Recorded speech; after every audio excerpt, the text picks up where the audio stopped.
Hi everyone, Dr. Harmon here. Today I'd like to talk a little bit about a couple different types of lasers that are commonly used in cosmetics and what they're used for. And I'd like to talk about a third device that is similar to a laser, but is not exactly a laser. Lasers are a powerful tool to treat many features of the skin. They can be used to treat some of the age-related changes to the skin, including fine wrinkles and some textural abnormalities. And they can also be used to treat vascular lesions of the face, things that result in vascularity or blood vessels being more prominent or visible, or conditions in which those vessels just happen to be more visible as a result of the condition itself. The first of the lasers I'd like to talk about are ablative lasers, and they target specifically water in the top layers of the skin, so you can get a controlled removal of the top layers of skin.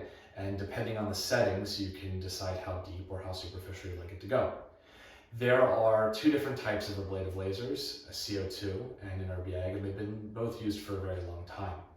CO2 is a bit more powerful and therefore a bit more effective than RBAG, and it really depends on what you'd like to get out of the treatment, which one you decide on. And there are many different products that utilize one or the other of these types of lasers. Now, what we've shifted to is away from fully ablative, meaning full surface of the skin being treated with these lasers, to fractional ablative lasers for both the RBAG and CO2. And what that means is instead of the entirety of the treatment area being treated with the laser, there are columns of the laser that treat a percentage of the skin in the area where the laser is used. And in between those small columns of laser are small areas of healthy skin, and they supply the factors and the stem cells required to heal the areas treated. That results in a quicker recovery time and reduced potential risks associated with these lasers.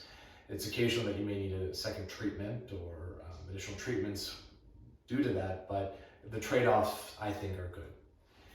The next set of lasers are what I would consider vascular lasers, those used to treat things like rosacea or bruising or other areas of the skin where maybe more prominent blood vessels exist. They, instead of targeting water, target hemoglobin, which sits in blood, and so they're really good at avoiding removing the layers of skin, instead targeting those deeper blood vessels.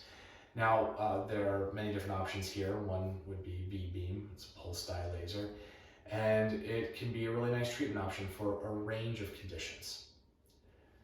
Similar to lasers, but not exactly lasers, include products like IPL, or intense pulse light therapy.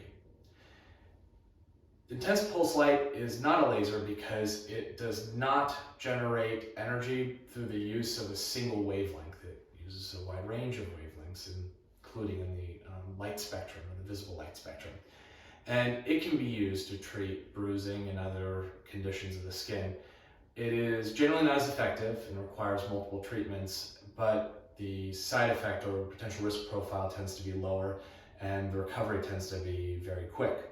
So when you're talking with a physician about what types of lasers may be available to treat certain things, it really depends on what you'd like treated, what you'd like the recovery to be, and based on some of those factors, as well as other factors related to your own past medical history and physical exam, you need to come to the right conclusion as to what laser might be the best to treat your concerns.